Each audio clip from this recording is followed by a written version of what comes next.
Abra comigo nesta manhã a palavra de Deus, que se encontra na primeira carta de João, no capítulo de número 5. Esta é a passagem das Escrituras para a qual gostaria de chamar a sua atenção. 1 João, capítulo de número 5, nós leremos versículo de número 4. Estas palavras, estes sentimentos de João pelo Espírito. Porque todo que é nascido de Deus vence o mundo, e esta é a vitória que vence o mundo, a nossa fé. Bem, queridos, o título desta mensagem nesta manhã é o poder da fé na formação do caráter cristão. O poder, a eficácia da fé para formar o caráter de um crente. Bem, eu gostaria de considerar na palavra de Deus a realidade, o poder da fé. A fé na vida de um salvo. E observar que a fé, para ela ser real, para ela ser visível, ela deve estar ligada por necessidade, conectada a certos componentes, a certas virtudes, a certos atos, a certas ações. Na verdade, a fé é quem energiza todas as virtudes cristãs. É a fé que funciona como sangue no corpo. É necessário a fé. A fé é como óleo em um motor, ou melhor dizendo, a fé é como um motor, na verdade, que propulsiona e faz mover todas as partes de um carro. E essas virtudes, se elas não estão em nós, então esta é uma evidência de que talvez não haja fé em nós, ou que a nossa fé esteja em uma condição má, muito fraca. Bem, é necessário primeiro definir logo de início o que seja esta fé, a respeito da qual nós iremos lidar aqui nesta manhã. Você sabe que a palavra fé na Bíblia, no Novo Testamento, ela tem pelo menos 3 significados. O termo fé significa pelo menos 3 coisas na palavra de Deus. Nós temos a fé, esse termo é utilizado para representar a salvação. A fé para a salvação, para que todo aquele que nele crê em Jesus, fé em Jesus Cristo, não pereça, mas tenha a vida eterna. A palavra fé também na Bíblia significa este conjunto de doutrinas da fé cristã. A fé cristã, a respeito da qual Judas pode dizer a fé, conjunto de verdade, uma vez por todas entregue aos santos. É um símbolo para a Bíblia, para as doutrinas reveladas. Fé, salvação, fé significa doutrina, e a palavra fé também, ela representa a vida cristã. Ela representa a fé contínua ao longo da vida cristã. Aquilo que nós exercitamos na palavra de Deus, na pessoa do Senhor, para obedecê-lo, para seguir em frente, para andar na presença do Senhor. Assim, a palavra fé representa salvação, fé para a salvação, também as doutrinas da fé, e a fé também, e aqui nesse contexto em particular, deste versículo de número 4, e ali em Hebreus como um todo, representa a fé contínua ao longo da vida, o nosso exercício de confiança, dependência do Senhor em sua palavra. E é sobre esta ideia, ou este significado de fé, que nós iremos gastar o nosso tempo nesta manhã, aqui neste versículo de número 4, e em outras passagens também da palavra de Deus. A fé como uma virtude contínua no caráter cristão. Bem, queridos amigos, fé nos é dado na conversão para a salvação, não é?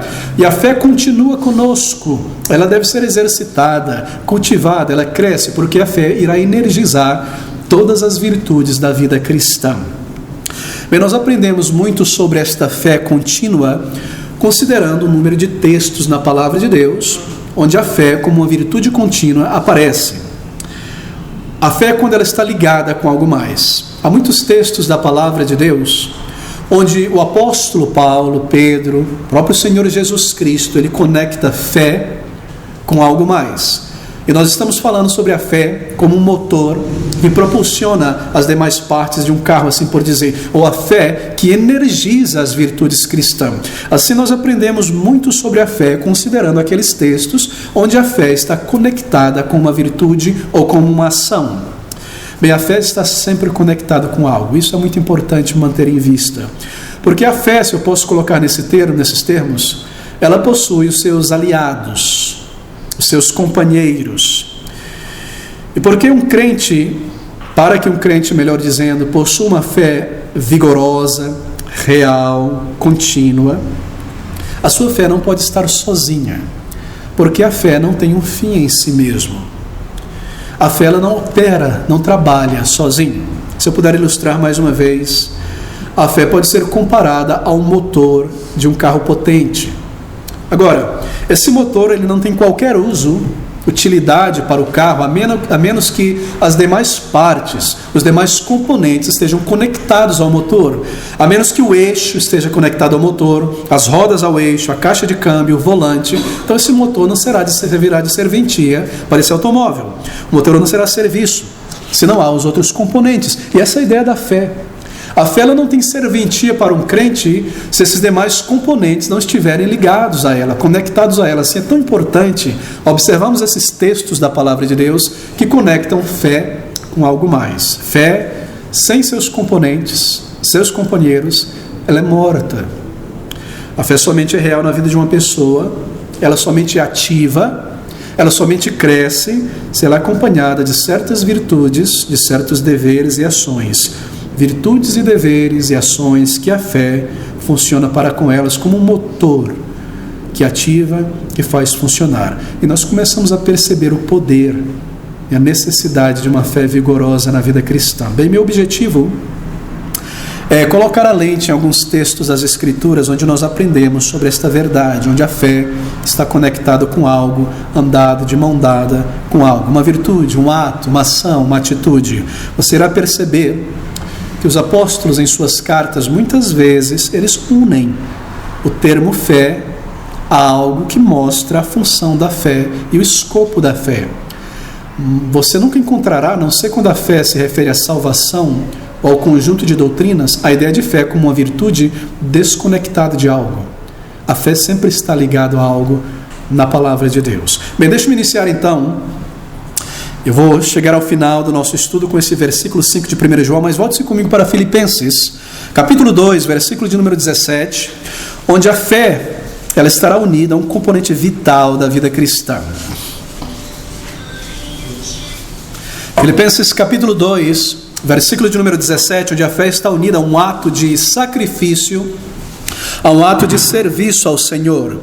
Bem, Paulo se alegra com o crescimento espiritual dos irmãos de Filipos. Filipenses 2, versículo de número 17, ouça o que ele diz pelo Espírito. E ainda que seja oferecido por libação sobre o sacrifício e o serviço da vossa fé, folgo e me regozijo com todos vós. Você observou?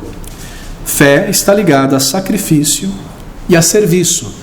Ainda que seja oferecido por libação sobre o sacrifício e serviço da vossa fé. Paulo estava muito alegre com o crescimento espiritual daqueles irmãos em Filipos. E ele fala sobre o sacrifício e o serviço da fé deles. É estranho, não é? É estranho. Como pode a fé servir ou sacrificar-se? A fé é algo imaterial, algo subjetivo, algo metafísico, assim por dizer.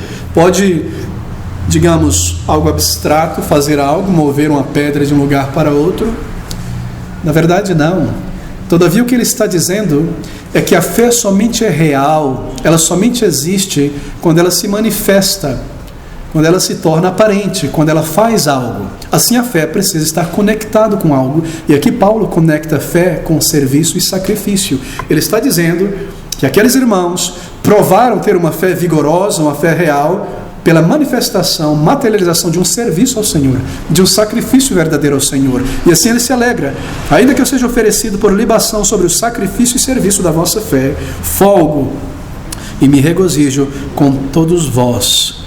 E vós mesmos se alegrai comigo por isto mesmo. Que palavras tão belas, não é? Aqui nós temos fé conectada a serviço e sacrifício.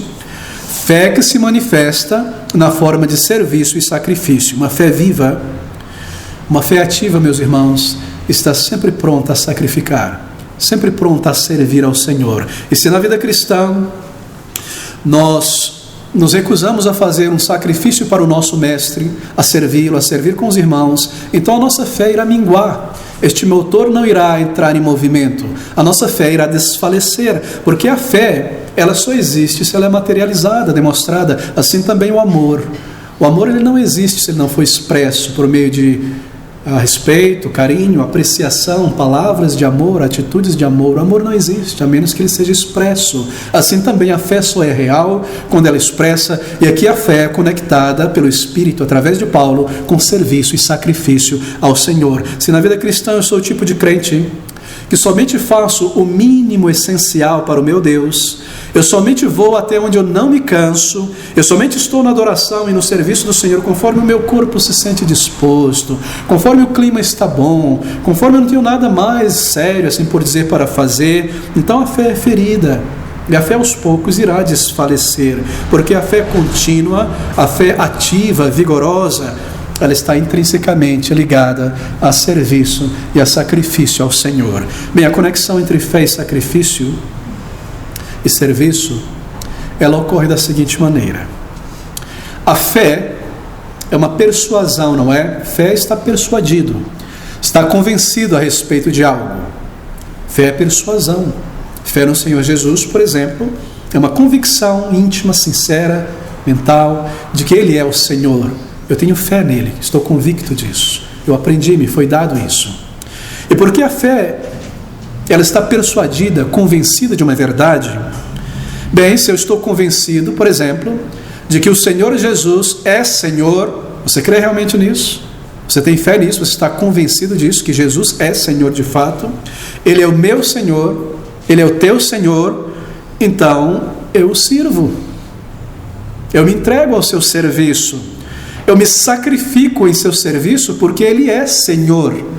Eu tenho fé nisso, a minha fé é verdadeira. Ele é Senhor, eu sou então seu servo, porque só existe um Senhor com servos, com discípulos, porque eu estou persuadido que Ele é Senhor e que Ele é o meu Senhor, e eu creio nisso, e eu tenho fé nisso. Ou seja, a minha fé, essa persuasão, ela se manifesta, ela prova ser verdadeiro em meu serviço, em meu sacrifício ao meu mestre. Perceba como fé e serviço e sacrifício andam juntos, estão ligados. A minha fé em Cristo só é real como Senhor, Cristo como Senhor, só é real quando ela é manifesta em serviço e em sacrifício ao meu Deus. E ainda que seja oferecido por libação sobre o sacrifício e serviço da vossa fé, folgo e me regozijo com todos vós. Paulo está dizendo que o sacrifício e o serviço deles era verdadeiro, era inteiro, de tal maneira que poderia ser colocado como um sacrifício ao Senhor e prova da obra dele entre aqueles filipenses. Ele se regozijaria, era uma fé verdadeira. Será que ele poderia fazer o mesmo sobre a minha fé e a tua fé nesta manhã? E se regozijar desta fé que há em nós? Se eu estou convencido, fé, persuadido sobre o Senhor, sobre a sua missão na terra, isto é, a minha fé nele, então eu sinto profundamente que o grande propósito de eu estar aqui neste mundo é servir ao Senhor, é trazer glória ao meu Salvador. Verdadeira fé não pode suportar o pensamento de ser inútil, de ser infrutífero espiritualmente. Eu não consigo suportar esse pensamento de ser inútil espiritualmente. Eu não consigo ficar à vontade e não fazer nada como um crente em Jesus Cristo, porque a minha fé, ela propulsiona como motor o meu serviço ao meu Deus. Eu creio tanto nisso. Como um crente, eu amo, Ele é meu Senhor, eu lido com Ele como meu Senhor e eu seu servo, que essa minha fé me leva a não ser inútil, a não ser infrutífero, inerte, estéril espiritualmente. Meu querido amigo, você tem essa fé, minha irmã, meu irmão, ela pode ser provada. Você realmente crê que Ele é Senhor mais do que, teoricamente, um dos atributos de Jesus Cristo como Senhor? E assim é a fé. A verdadeira fé não pode suportar este pensamento. Sem servir a Cristo, sem me sacrificar por Ele, sem testemunhar dEle, vivendo apenas em torno de mim mesmo.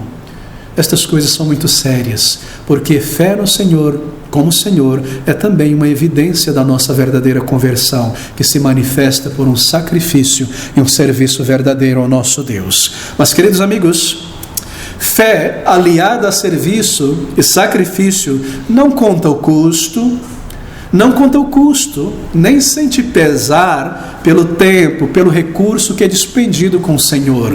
Fé aliada a sacrifício não sente pesar pelo custo, pelo tempo despendido com o reino de Deus, nem se arrepende de dispensar energia, esforço, recursos financeiros com a obra do Senhor. Essa é uma fé manifesta, ela se mostra real pelo sacrifício e serviço ao Senhor. Ela tem alegria, ela não mantém remorso. Olha, eu gastei tempo demais no serviço do Senhor e recursos demais. Não, a fé, ela envolve sacrifício, ela envolve verdadeiro serviço. Bem, como crente eu devo me perguntar: estou eu disponível para a obra do Senhor Jesus? Estou eu disponível?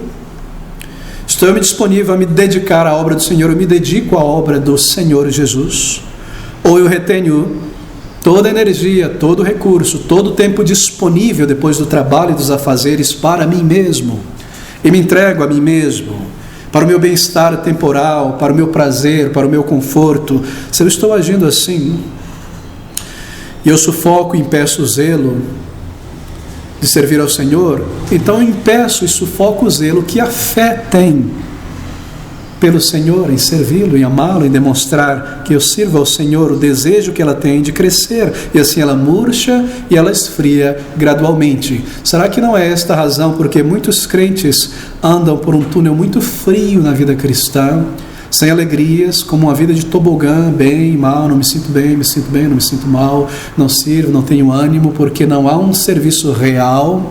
Será que esta é a razão porque muitos têm grandes dúvidas de sua conversão? Eu devo dizer que sim. Porque uma das maneiras estabelecidas por Deus para a minha certeza pessoal de salvação é que no serviço do Senhor eu alcance essa certeza, porque quando eu estou servindo a Deus como servo de maneira sacrificial, dedicada, então eu vou ter que orar ao Senhor pelo meu evangelismo, por aquela pessoa, pela obra de Deus, e ao orar eu vejo respostas de oração e eu sei que o Senhor está comigo, e ao evangelizar eu vejo Ele me usar e me abençoar. Então eu sei que Ele usa este vaso porque Ele já santificou. Assim a minha certeza de salvação aumenta e a minha vocação é aperfeiçoada. Porque muitos andam sem dúvida de certeza de salvação, mês após mês, ano após mês, porque são desobedientes. Porque a fé ela é apenas uma teoria na mente, um sentimento. Será que eu sou salvo? Eu sinto ou não sinto?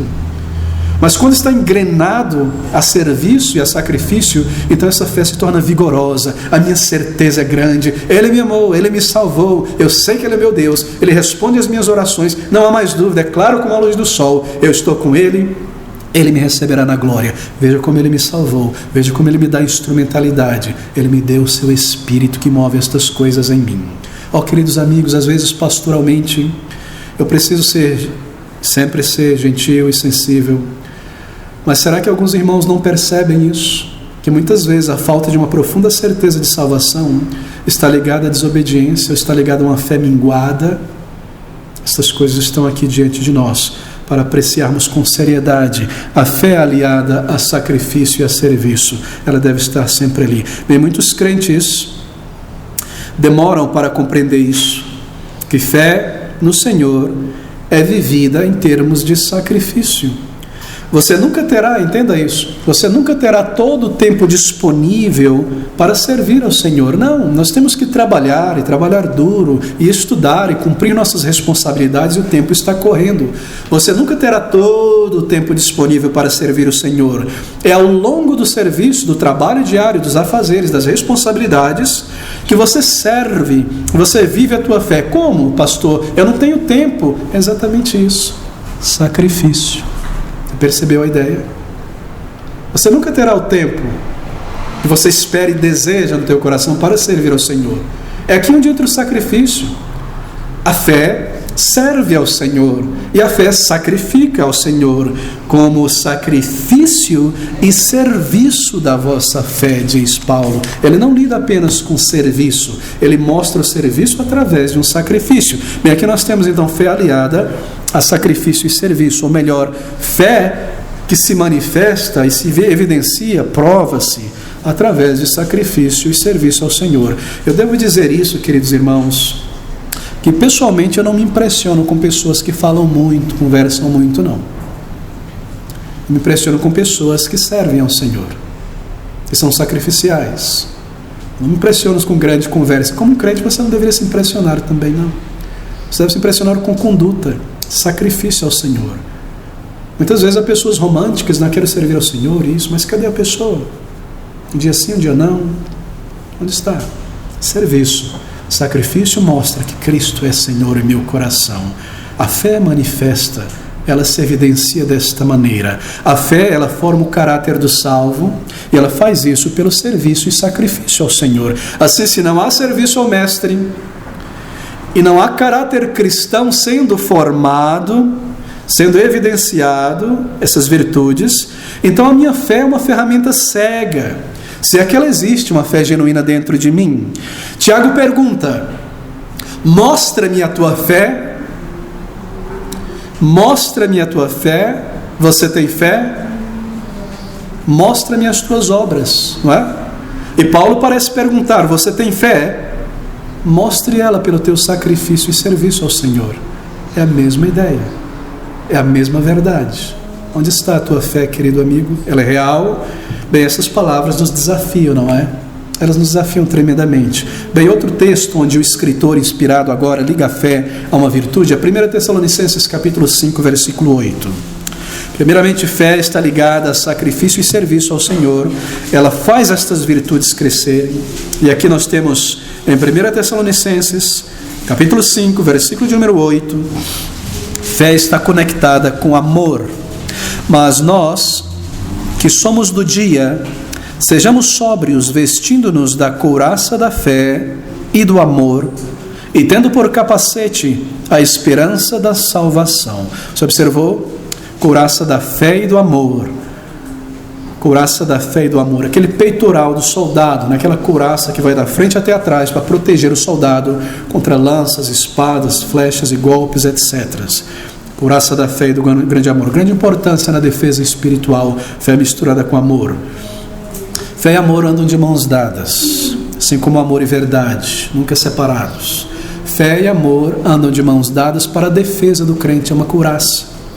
E a conexão entre fé e amor mostra que elas sempre devem andarem juntos. Nossa fé em Deus, mais uma vez, estarmos convencidos, persuadidos de seu ser, de sua salvação, anda de mãos dadas com o nosso amor por Ele. A nossa fé em Deus, que nós estamos persuadidos que Ele é Senhor, essa fé em Deus anda de mão dada com o nosso amor por Deus. Fé e amor andam juntos. Essa união de fé e amor, ela significa que nós desejamos Deus e a sua palavra acima de todas as coisas terrenas, porque eu tenho fé verdadeira no Senhor e eu amo, então eu desejo a sua palavra, o seu reino acima de qualquer amor, não é? E assim, como diz aquele poeta, de tudo ao meu amor serei atento, não é? Ao Senhor, ao meu Deus. Fé e amor andam juntos, porque nele eu creio, e acima de todas as coisas o meu pensamento está nele, amá-lo e servi-lo, e acima de qualquer outro amor e atração nesta vida, fé no Senhor anda de mãos juntas com o meu amor ao Senhor. Esse é o peitoral protetor do crente. E com estas virtudes andando junto, porque eu creio nele e o meu amor anda junto com ele, então eu sou protegido de tentações e de provações. Amigos, nós não podemos amar a Deus profundamente se não estamos profundamente convencidos de quem Ele é. Nós não podemos também manter profunda fé nele se nós não amamos sinceramente. A nossa fé nele irá minguar. E no meio das dificuldades e das provações, dúvidas se levantarão, dúvidas crescerão dentro de nós, porque nós temos uma fé teórica, mas o meu amor, sacrifício e serviço não está envolvido. Assim, a fé junta com o amor protege o crente ao longo da jornada da vida contra as mentiras do mundo, contra as ciladas do diabo, contra as sugestões do maligno. Fé e amor devem andar juntos. Em 2 Tessalonicenses, capítulo 1, versículo 3, abra comigo.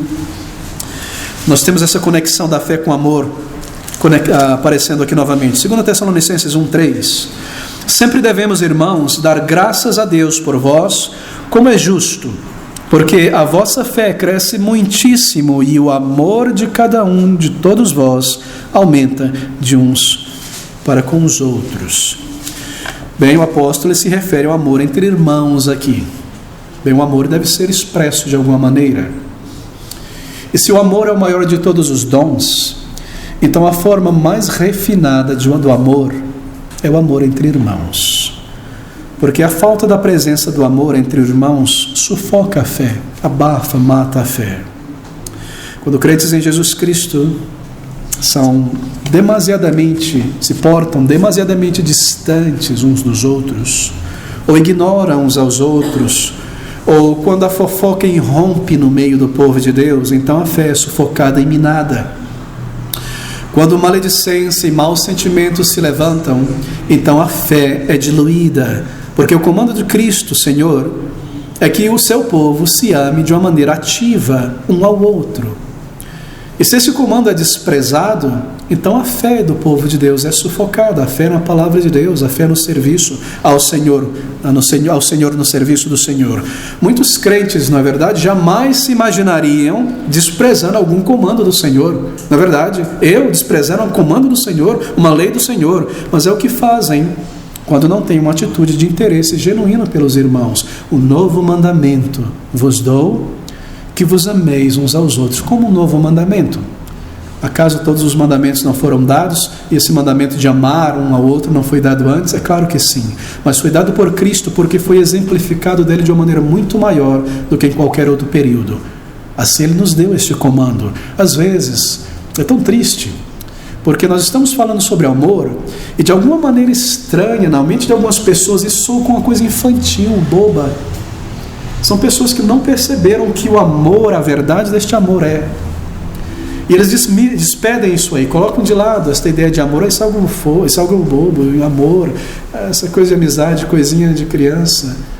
Queridos amigos, se nós não pararmos para pensar sobre isso, que esta é uma dádiva de Deus e ela deve ser exercitada. Amor se manifesta em gentileza, em grande interesse, em grande respeito, andar juntos, suportar as cargas uns dos outros, agir em verdade e amor. Não há como crescermos juntos. O amor, diz Paulo em Colossenses, é essa cola que junta os tijolos espirituais desse prédio vivo. O amor é o laço da perfeição. O amor não é a perfeição. Ele laça, ele une esses dons que Deus nos deu e mantém a igreja unida. Amor por Deus, serviço ao Senhor, amor pelos irmãos, andar juntos, interesse uns pelos outros. E Paulo está unindo estas coisas. A fé com amor. E a fé é fortalecida e enrijecida com amor entre o povo de Deus. Isso é algo que tem sido muitas vezes o amor entre o povo de Deus, um grande testemunho para os que entram na casa de Deus, não é? Que visitam uma igreja onde fé e amor operam juntos. E eles observam a vida da igreja e o respeito, o carinho e a atitude de amistosidade, de amizade que há entre os irmãos. Enquanto que a recusa obstinada em amar com sinceridade estraga a fé. Paulo está unindo fé com amor aqui. Amor por Cristo primeiramente, e um amor interessado pelos irmãos. E amor e compaixão por almas. Verdadeiro amor. Agora o versículo de número 4 ainda nesse capítulo. Observe o que ele diz aqui também. 2 Tessalonicenses 1, versículo 4. De maneira que nós mesmos nos gloriamos de vós nas igrejas de Deus, por causa da vossa paciência e fé em todas as vossas perseguições e aflições que suportais. Você observou, fé está unida à paciência. Vossa fé, ou paciência e fé, juntos aqui. A fé anda junto com a paciência. E essa conexão já é muito mais óbvia, não é? Você tem fé, você tem paciência, não é? Uma conexão bem mais óbvia, obviamente. Mas veja, não é uma conexão menos poderosa. Todavia, quando você lê sobre fé no Novo Testamento, mantenha isso em mente. Perdão, se você lê sobre paciência no Novo Testamento, mantenha isso em mente. Paciência no Novo Testamento significa perseverança. Porque uma paciência ativa. Não é a paciência do tipo que senta no sofá e fica esperando Deus responder. Não. Ela se mantém em seu posto de serviço, ela persevera em servir ao Senhor, em adorar, em andar em sua presença, até que o Senhor responda ou dê uma condução. Isso é paciência no Novo Testamento, significa perseverança, e aqui fé está unida à perseverança. Quando a fé é ativa, ela naturalmente conduz a paciência, literalmente a perseverar nas provações, nas dificuldades, porque nós estamos convencidos de que Deus possui um plano real para nós. Ele lida conosco como filhos e filhas. Ele tem um treinamento, uma disciplina e um plano para nós. E por causa disso, nós cremos que Ele realmente intervém em nossa vida. Temos fé nisso, estamos persuadidos nisso. Nós perseveramos em servir ao Senhor. Nós perseveramos em andar na presença de nosso Deus. Muitas vezes, crentes provam ter uma fé muito pequenina ou minguada. Às vezes você vê isso acontecer. Está ali o crente estudando a palavra de Deus, servindo ao Senhor, andando com o povo de Deus, crescendo, aprendendo, lendo. De repente, alguma coisa difícil entra no seu caminho. Uma dúvida, uma doutrina difícil de aprender, ou que eu não consigo compreender, ou alguma postura da igreja sobre algo. E acontece muitas vezes que esse crente, em vez de perseverar no serviço do Senhor, na adoração, na comunhão com o povo de Deus, ele cessa a sua vida espiritual. Uma lombada entrou no seu caminho, ele para em cima dessa lombada, mas essa lombada eu não consigo remover, em vez de passar por cima e seguir, esperando que o Senhor o ajude nessa questão, esperando que aos poucos essa dificuldade espiritual ou doutrinária seja resolvida. Mas porque nós temos fé no Senhor, nós já experimentamos tanto do seu amor, tantas respostas de oração, Ele me salvou, eu creio na sua palavra, eu não vou permitir que uma questão doutrinária, ou um ponto que eu ainda não compreendo, cesse, estagne toda a minha vida espiritual, porque eu creio nele, em seus comandos, que eu devo adorá-lo, servi-lo, representá-lo, proclamar as virtudes de Cristo. Eu não deixo a minha vida parar, eu sigo em humildade, sabendo que aos poucos eu vou aprender na palavra de Deus, e crescer e amadurecer, e entender coisas que talvez agora não sejam claras para mim, nessa altura da minha vida cristã e maturidade espiritual. Mas a fé, ela deve estar conectada com perseverança. E eu persevero no serviço do Senhor, eu sigo em frente, eu creio no seu propósito, eu sei que Ele tem me amado e eu tenho experimentado da sua graça. E infalivelmente, essa perseverança, que é impulsionada pela minha fé no Senhor, na sua palavra, ela me leva através dessas situações, e assim, possuindo essa convicção de fé, ela encoraja a paciência, a perseverar no Senhor, a perseverar com os irmãos onde Deus me colocou, servindo ao Senhor, porque eu sei que esta é a vontade dEle, eu tenho aprendido estas verdades, eu persevero no Senhor, no meio das dificuldades, eu dou a Ele, eu entrego a Ele conhecer o meu futuro e ver além do que eu vejo. Isso é fé. Ela motiva a perseverança, ela deve estar ligada à perseverança. A perseverança mostra a minha fé no Senhor, nas suas declarações, nas suas verdades. Bem, de maneira que nós perseveramos em nossos deveres cristãos, e em santificação ativa, e em testemunho ao longo da semana, e em dedicação à obra de expandir o reino de Deus com o seu povo, no dever de ser útil, instrumental. Bem, você não deixa de lado os teus deveres, a tua vocação, até que as dificuldades passem, porque você está profundamente convencido, fé, das declarações de Deus, das promessas de Deus, de que Deus possui um plano soberano, que Ele realmente intervém em minha vida, que Ele responde às minhas orações. Então você mantém o teu posto no serviço do Senhor, a tua adoração, a comunhão com os irmãos. Você não deixa de estar na casa de Deus no dia do Senhor, você não deixa de adorá-lo, de oferecer a Ele culto e serviço ao teu Deus, porque você tem fé, está persuadido. A tua perseverança junto com a tua fé te leva através destas coisas.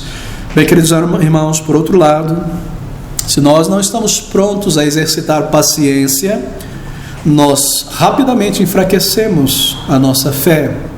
Tenha certeza disso. A fé é como uma planta, ela deve ser cultivada. A água, a quantidade certa, no sol, na sombra. Assim, a fé precisa de uma maneira inteligente, ativa, ser alimentada e cultivada. Se você deixa as coisas rolarem no piloto automático, semana após semana, não tenha peninha de si mesmo. Desculpa, não quero ser sarcástico aqui, porque você não está agindo como um crente inteligente que crê na palavra de Deus. Nós aprendemos estas coisas para pô-las em prática, e assim nós podemos ver a nossa fé crescer e ser ativa, e honrar ao Senhor, e servi-lo, e ver bênçãos espirituais em nossa vida. Assim nós pensamos sobre isso. Se por outro lado não estamos prontos a exercitar paciência e perseverança, nós enfraquecemos a nossa fé. Se nós somos, por exemplo, habitualmente pessoas impacientes, habitualmente pessoas irritadiças, habitualmente pessoas egocêntricas do tipo, quando eu não concordo com algo, eu me afasto, não vou, eu não converso, pavio curto, autocomiserativo, então nós contradizemos a nossa crença e nós ferimos a nossa fé, porque a fé não pode ser exercitada em uma atmosfera de impaciência. É uma planta muito delicada, ela não cresce num solo tão ácido como o da impaciência. Ela deve ser monitorada. Bem, aqui está a fé conectada com paciência, com perseverança. Você percebe, meu irmão? Fé verdadeira não existe em si mesma, não é um mero sentimento, não anda sozinha. Tiago fala sobre as obras da fé, que fé sem obras está mortas. E essas são as obras da fé, as obras que acompanham a fé, que se conectam à fé, que se conectam a este motor para que a fé exista e se manifeste. A verdadeira fé sempre está unida a estas virtudes, ações que provam a sua existência e o seu vigor. Mas abra comigo ainda em 2 Tessalonicenses 1:11. 2 Tessalonicenses capítulo 1, versículo 11, onde nós vemos aqui a fé conectada com algo mais, fé conectada com poder. Por isso também rogamos sempre por vós, para que o vosso Deus os faça dignos da sua vocação e cumpra todo o desejo da sua bondade e a obra da fé com poder. Fé conectada a poder. Fé e poder, como fé e paciência, estão logicamente conectados. Se a fé é exercitada continuamente em oração, em obediência ao Senhor, se ela é continuamente exercitada em oração, então nós experimentamos o poder de Deus na santificação de nossas vidas, no testemunho do Evangelho, como lidar com as provações. Todavia, se nós não estivermos preocupados em experimentar, em provar o poder de Deus, e assim nós falhamos em orar, e por experimentar e provar o poder de Deus, eu quero dizer, orar ao Senhor, provar as promessas dEle, vê-las sendo cumpridas. Então nós falhamos em orar por ajuda do Senhor, então nós não experimentamos as bênçãos do Senhor, e consequentemente a nossa fé se tornará desiludida, diminuída, fraca, pequena. Eu me pergunto se haveria alguém nesta congregação, nesse estado espiritual, nesta manhã, e você tem uma fé mínima. Minha fé nunca irá morrer, porque ela foi dada por Cristo. Ela tem, da parte de Deus, um poder que permanece até o fim. O Senhor preservará os seus. Mas se eu não oro por ajuda, se eu não oro pelo poder de Deus para testemunhar, por santificação, para lidar com pessoas, com provações, se eu não faço isso, então eu não recebo esta graça e a minha fé mingua. Mas a fé, ela nos leva a provar, a experimentar do Senhor. E esse desejo que há dentro de todo crente em Jesus, de provar, de experimentar do Senhor, leva a fé a ser exercitada, leva a fé a ser fortalecida. Assim, fé deve estar conectada a poder.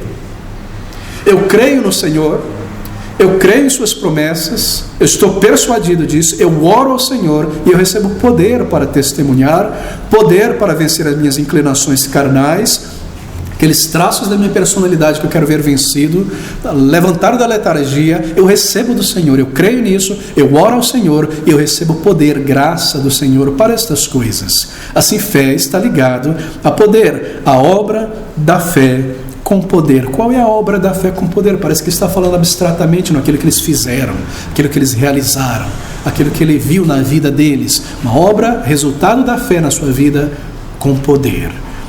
Fé está ligada a sacrifício e serviço, ao amor por Cristo e pelos irmãos. Fé está ligada à paciência ou perseverança. Fé está ligada ao poder. Mas abra comigo em 1 João capítulo 5, versículo 4, onde fé está ligada à santificação. Eu irei concentrar nesse texto no restante de nosso tempo nesta manhã, porque é um texto que fala profundamente sobre a realidade e o poder da fé. 1 João capítulo 5, versículo de número 4, ele diz, nosso texto inicial, porque palavras tão belas, porque todo que é nascido de Deus vence o mundo, e esta é a vitória que vence o mundo, a nossa fé. Não é interessante? Esta é a vitória que vence o mundo, a nossa fé. Porque ele não diz assim, nós temos vitória e essa vitória foi alcançada pela fé. Mas ele diz, e esta é a vitória que vence o mundo, a fé. A fé é a vitória. Não é interessante? Observe, queridos amigos, ele está conectando fé com santificação aqui, vencer o mundo. Fé está intrinsecamente ligada à santificação. E como nós precisamos aprender isso nessa manhã. Há uma ilustração poderosa aqui, nesse versículo número 4. Porque todo o que é nascido de Deus vence o mundo, e esta é a vitória que vence o mundo, a nossa fé. É uma ilustração sobre guerra. Paulo está falando sobre combate, ele está ilustrando um campo de combate. Guerra, vitória. E ele fala sobre dois combatentes aqui. Há dois indivíduos nessa ilustração, dois combatentes nesse campo de guerra. Um é o crente. O outro combatente nessa guerra é o mundo. De um lado desse campo de guerra, a vida espiritual é guerra, a vida cristã é combate, combate na fé, combate contra o mundo, combate contra o diabo, combate contra a velha natureza, esses três grandes inimigos que há em nossa volta, o mundo, o diabo e o velho homem. A vida cristã é vivida em um contexto de guerra, em um contexto de combate. Nós vemos isso ao longo das páginas do Novo Testamento. E aqui Paulo está ilustrando este campo de guerra e esses dois combatentes. De um lado está o crente. De um lado desse campo de guerra está o crente.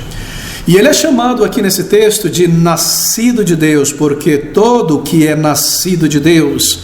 Que termo maravilhoso para um crente em Jesus Cristo. Considere esse indivíduo, esse combatente, por um minuto. Ele é descrito aqui, e esse é você, se você já nasceu de novo, alguém que tem evidência de uma verdadeira conversão, você é chamado de nascido de Deus. O crente possui algo da natureza divina. Ele é nascido de Deus, o Espírito de Deus está nele, ele foi dado. Claro, ele não é divino, ela não é divina, ele tem algo da imagem de Deus em sua vida, a imagem moral de Deus, o Espírito Santo de Deus habitando. Ele é nascido de Deus, e ele é nascido para Deus, e por consequência para um outro mundo, para uma outra cultura. Este não é o meu mundo, na minha cultura eu nasci de Deus, eu sou uma nova criatura, uma criatura original de Deus. Eu fui salvo para não viver mais para mim, e não viver mais para este mundo. E enquanto eu sigo a minha jornada por este mundo, eu sigo combatendo por uma vida de santificação, por estender o terreno do Senhor Jesus Cristo, o campo, nomeando o meu Salvador, evangelizando, eu vivo para Ele. Mas eu não faço isso sem dificuldades. Há um inimigo, ele é chamado aqui, do outro lado desse terreno, de um mundo. O crente não pertence mais a este mundo, ele não se sente bem aqui. A sua cultura é diferente, ele é um estranho diante dos olhos das pessoas, um estrangeiro, ele está jornando, sua cultura não é essa, e o mundo percebe isso, percebe que você é diferente, que você é um estrangeiro, percebe que você é nascido de Deus. Eu começo por aqui. Será que você pode afirmar no íntimo do seu coração, ser esta a tua experiência diária, um estrangeiro? Você não está mais à vontade neste mundo. Você não se sente mais bem aqui no teu íntimo, você não se sente mais à vontade com os costumes deste mundo. Eles não te alegram mais, eles te causam um mau sentimento. A cobiça, a imoralidade, a vileza, a malícia das pessoas, tudo que é propagado neste mundo não te faz sentir bem, te faz sentir mal. Os teus ideais, os teus valores, as tuas buscas não são mais deste mundo. Este mundo não te atrai. Esta é a tua realidade. Você se sente assim, ou você se sente muito confortável nesta vida, você se alegra, você bebe deste mundo, você diz como alguém aí, ô mundão, acaba não mundão, eu quero seguir por este mundo, eu quero seguir por esta vida. Qual é a tua realidade, a tua experiência? É você uma pessoa nascida de Deus, um estrangeiro de fato, como um passarinho, os teus pés estão aqui e você deseja subir ao teu lar celestial? Se esta é a verdade em tua vida, então você é um crente, você é nascido de Deus. E para um crente este mundo é um campo de batalha, e do outro lado deste campo de batalha, deste campo de guerra, está o mundo. O mundo, na Bíblia, é chamado de o reino do maligno. Versículo número 4. E esta é a vitória que vence o mundo, a nossa fé. Interessante o termo grego, que é traduzido aqui como mundo. O termo grego é cosmon, de onde nós tiramos a palavra cosmos e também a palavra cosmético. Isso significa que este mundo é o lugar das coisas cosméticas, superficiais, aparentes, epiteliais, estéticas, cosméticas. E por mundo, João não quer dizer a natureza, as pedras, as árvores, os rios, os animais. Ele está falando sobre algo humano, algo intrinsecamente produzido pelo ser humano. Este é o inimigo do crente. Do outro lado está o mundo, e nós podemos traduzir isso com um termo mais preciso, que é o termo mundanismo. Porque todo o que é nascido de Deus vence o mundanismo, e esta é a vitória que vence o mundanismo, a nossa fé. Não são apenas as pessoas, mas é a cultura humana. a cultura decadente, aquilo que é intrinsecamente produzido por um homem decaído, fruto de uma mente pecaminosa, de um coração rebelde por Deus, ou seja, uma música produzida para isso, de uma mente vazia, decaída, sem Deus, suas ideias, suas modas, suas filosofias e modismos, seus valores, tudo isso que é característico de uma cultura anti-Deus, anti-Cristo, antropocêntrica. Esse é o mundo e esse é o grande inimigo do povo de Deus. Essa é a esfera do mundo. É este o mundo que irá passar um dia, como um cosmético, uma maquiagem que se dissolve na água, que passa seus valores contra Deus, este mundo anti-Deus. Esse é o grande inimigo do crente. E a igreja, aqui nessas palavras do apóstolo, o crente em Jesus Cristo, ele está, enquanto neste mundo, combatendo contra o mundanismo. E nós chamaremos isso de mundanismo para o propósito de clareza. E essa ideia do termo original, a cultura descaída deste mundo, porque todo o que é nascido de Deus vence o mundo, e esta é a vitória que vence o mundo, a nossa fé. Quem é que vence o mundanismo, o mundo, senão aquele que crê, fé, que Jesus é o Filho de Deus? Quem é este que vence o mundo? Bem, o crente vencerá o mundanismo, e é a sua fé que alcança e cumpre esta vitória. É a fé do crente que alcança isso. O autor João está conectando então fé com santificação, porque a fé aqui não se trata de um mero sentimento apenas, fé é algo mais forte. A fé que vence o mundo, a fé que se torna um instrumento de vitória contra o mundo, trata-se, de acordo com a palavra de Deus, de uma profunda convicção, de uma profunda persuasão sobre algo. Na verdade, na palavra de Deus, esta profunda convicção sobre algo não é uma convicção, meramente conceitual, intelectual, apenas de que Jesus Cristo é o Filho de Deus. Espero que você tenha acompanhado. Ele diz, versículo 5, quem é este que vence o mundo? Senão aquele que crê que Jesus é o Filho de Deus. Você percebe? Esta é a fé que vence o mundo. Agora, fé em Jesus como Filho de Deus não é a mera asserção, um acordo intelectual de que Jesus é o Filho de Deus. Crer que Jesus é o Filho de Deus significa muito mais do que isso. Significa crer que tudo o que Ele disse é verdadeiro porque Ele é Deus. Significa crer em Sua palavra por inteiro. Essa é uma fé, então, em Sua palavra, em Sua pessoa. Assim, quando alguns líderes no meio cristão dizem, bom, está tudo bem juntar mãos com pessoas deste grupo religioso, com católicos, com mormons, porque a palavra de Deus resume a nossa irmandade, a nossa unidade na fé, nesse ponto aqui. Eles são crentes, sim, eles creem que Jesus é o Filho de Deus. Você crê que Jesus é o Filho de Deus? Sim, eu creio que Jesus é o Filho de Deus. Você crê que Jesus é o Filho de Deus? É um espírita que crê que Jesus é o Filho de Deus. Estenda a mão para o seu irmão. Não é isso que nós vemos. Mas crer em Jesus como Filho de Deus não é apenas uma crença intelectual de que Ele é o Filho de Deus. Significa crer que tudo o que Ele disse é verdadeiro porque Ele é Deus, crer em Sua palavra por inteiro, em Seu ensino por inteiro e em Sua pessoa. E muito do que Ele ensina nos faz perceber que só é Filho de Deus aqueles que nasceram de novo, não da semente da carne, mas do Espírito. Essa é a fé para a vitória sobre o mundo, e ela opera assim. Porque eu estou convencido, persuadido da pessoa de Cristo Jesus, de que Ele é o Deus encarnado, de Sua obra de salvação, tudo que a palavra de Deus me diz sobre Ele, porque eu tenho visto, porque eu tenho experimentado, porque eu tenho provado estas coisas em minha vida, ser verdadeira. Tendo essa convicção, eu então estou capacitado a vencer a mentira do mundo e não ser engodado por este mundo. Qual é a fé que vence o mundo? Ele pergunta. Quem é aquele que vence o mundo, senão aquele que crê que Jesus é o Filho de Deus? Porque eu estou persuadido que Ele é Senhor em minha vida, Ele é meu Senhor, Ele é o Deus encarnado. Então eu estou capacitado a vencer a mentira do mundo, crendo na verdade de Cristo. Essa fé, essa convicção, me faz vencer o mundo. Ela me permite vencer aquilo que o mundo me oferece, para tentar me ganhar para o mundo. Querido amigo, você já parou para observar que o que o mundo oferece para o pecado é sempre um argumento?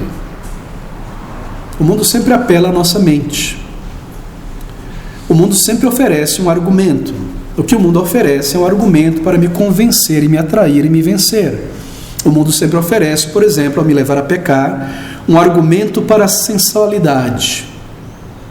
Para que eu me torne sensual, porque se eu me tornar sensual, eu vou conseguir uma esposa, um marido, ou as pessoas vão ficar olhando para mim, ou eu vou ganhar espaços mais abertos no local de trabalho, na universidade. É um argumento a sensualidade, o pecado, não é verdade? É sempre um argumento o que o mundo me oferece. O mundo me oferece um argumento para a cobiça.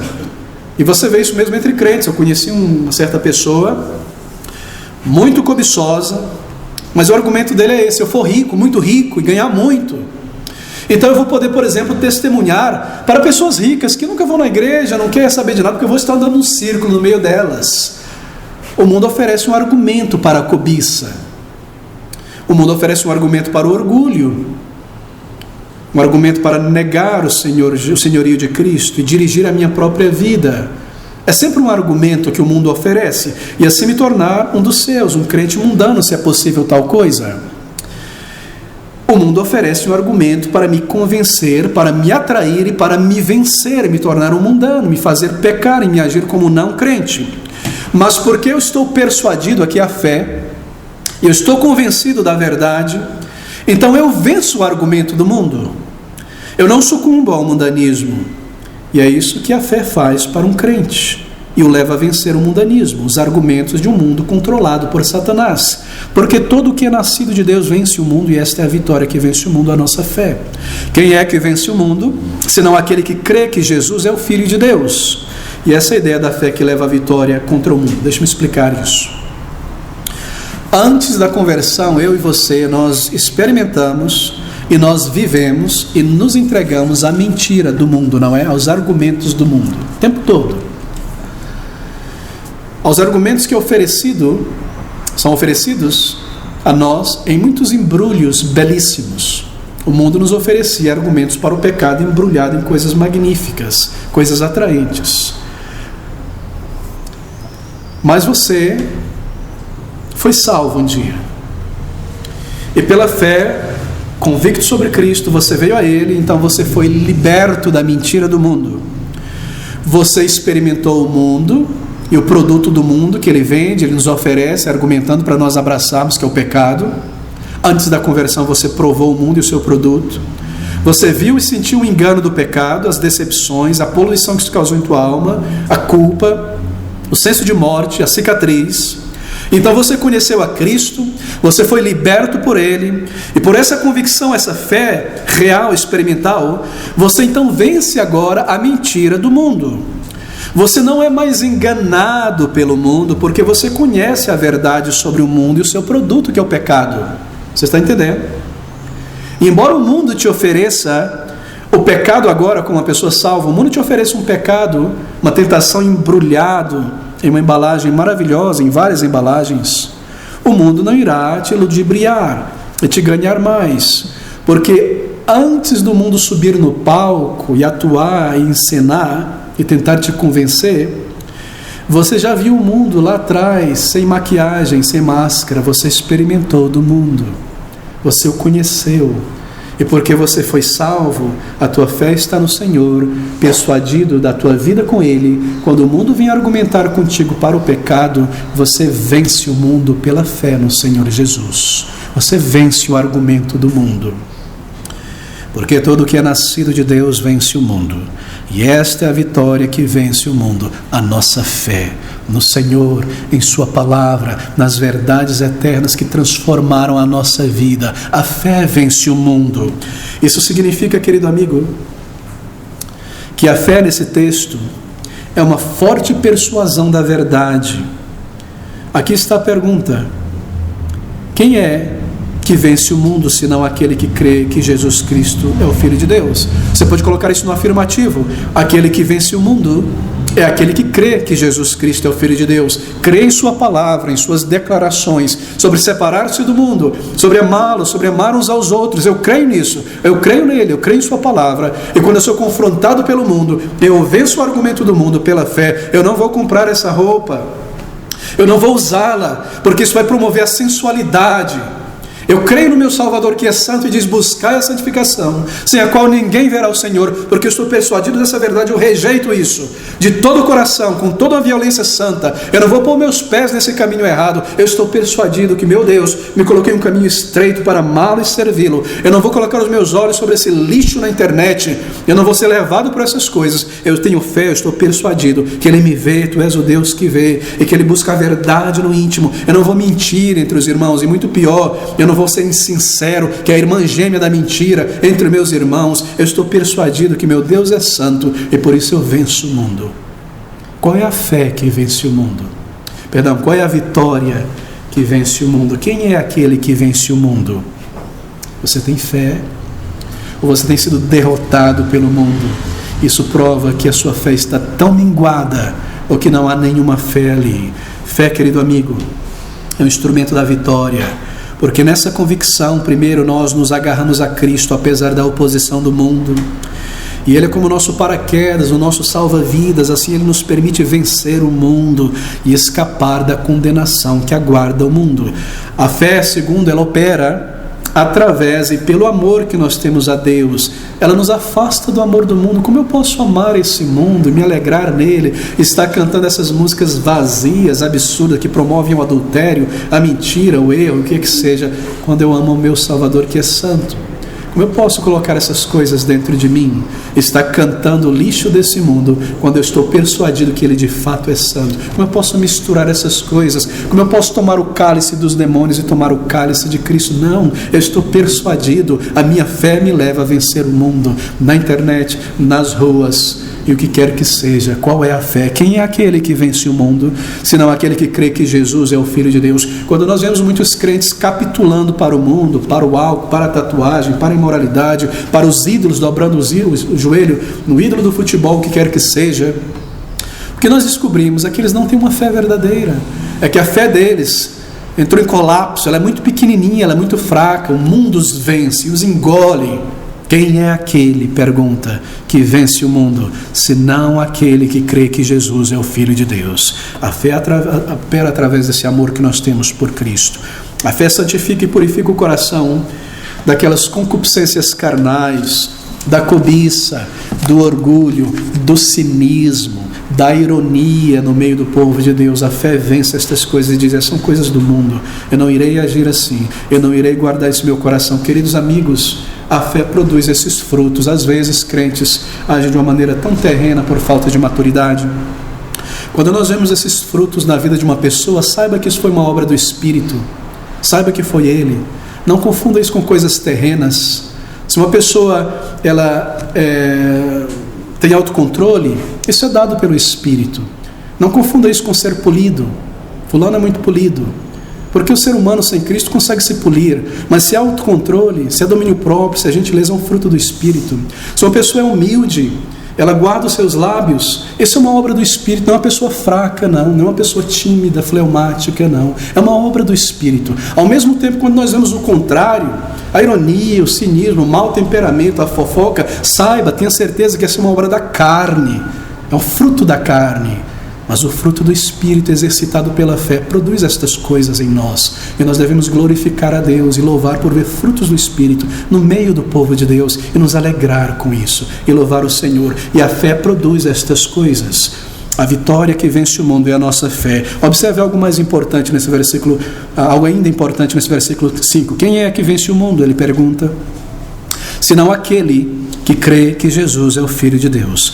A nossa vitória sobre o mundo só é possível porque Cristo venceu e nós estamos nele.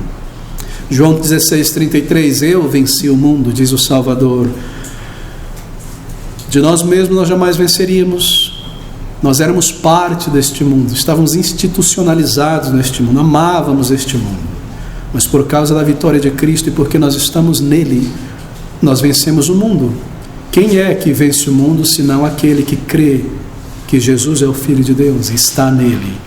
Quanto nós devemos ao Senhor Jesus Cristo, a salvação de nossas almas, a salvação da ira futura, o perdão de pecados passados, presentes e futuros, a remoção da culpa, a libertação dos tentáculos do mundo. Ame a Cristo, querido amigo. Ame o teu Salvador e mostre esse amor por sacrifício, por serviço, por uma vida centrada nele, com os irmãos, no corpo de Cristo Jesus. Tenha nele o teu maior prazer. Nunca boicote o culto ao Senhor Jesus Cristo por qualquer outra desculpa desnecessária da carne.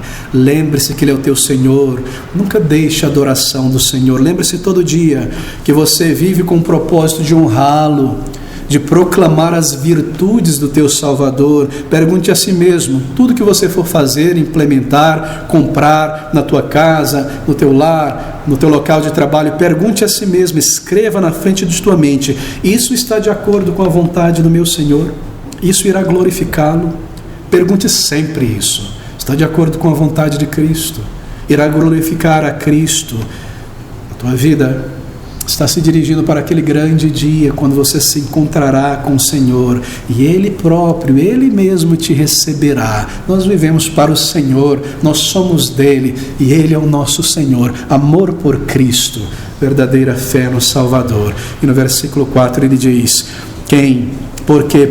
todo que é nascido de Deus vence o mundo. Nascido de Deus, apesar de nossas fraquezas, apesar de nossas falhas e derrotas em certas batalhas, o crente vence perseverando, permanecendo em Cristo Jesus. Ele não vence porque ele ganhou todas as batalhas, ele não vence por isso, mas porque no meio das batalhas, dos golpes, da cicatriz, do uniforme furado, ele vai chegar no final guardado por Cristo Jesus. A sua fé lhe fará perseverar em permanecer, em confiar em Cristo. No meio das lombadas e das dificuldades, ele perseverará em permanecer no Senhor até o fim, amando o Senhor, adorando o Senhor, servindo ao Senhor. Essa é a sabedoria de Deus em preservar os seus filhos. Ele os preserva, os fazendo perseverar na fé.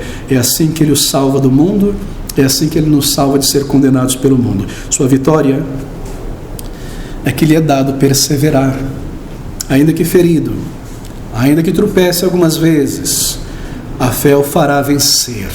Qual é a fé? Ele pergunta, que vence o mundo.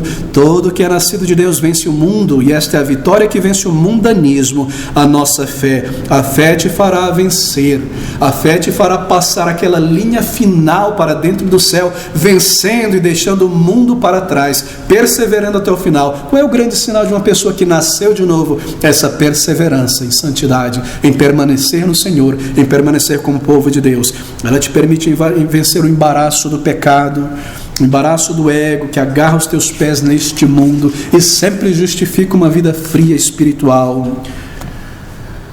O crente não morrerá na jornada, ele será preservado por Deus até chegar aos seus braços em Cristo Jesus. A fé é realmente uma dádiva de Deus, não é? De fato, ela tem uma parte vital, uma parte crucial após a conversão.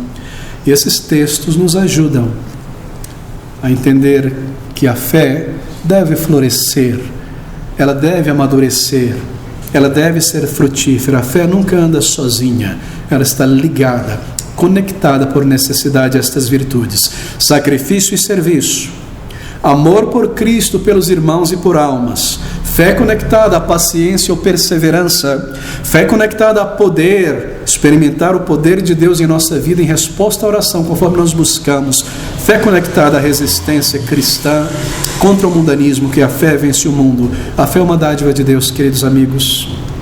A fé é ouro em pó, a fé é o sangue em nossas veias espirituais, o motor propulsor da vida cristã. Por ela nós temos acesso a Deus pela fé para a salvação, e as nossas orações são ouvidas. Pela fé nós temos o sorriso de Deus sobre nós, e porque nós o amamos e cremos em sua palavra, nossa vida é vivida pela fé nele. Essa é a nossa fé no Senhor, e essa fé no Senhor é exercitada em submissão à sua palavra, e ela nos levará, e todo verdadeiro crente, até o final. Essa fé nos levará até o céu, um lugar para dentro do qual nenhum antagonista entrará, um lugar para fora do qual nenhum amigo jamais partirá. Quão grande é a fé dos eleitos, e quão pequena ela pode estar tantas vezes. Coloque o termômetro sobre a fé, Lembre que a vida cristã é uma vida real, prática, experimental, instrumental, e não teórica, sentimentalista apenas. É uma vida que mostra e prova a nossa fé por serviço, por perseverança, por amor por Cristo, por vencer o mundo. Como está a nossa fé?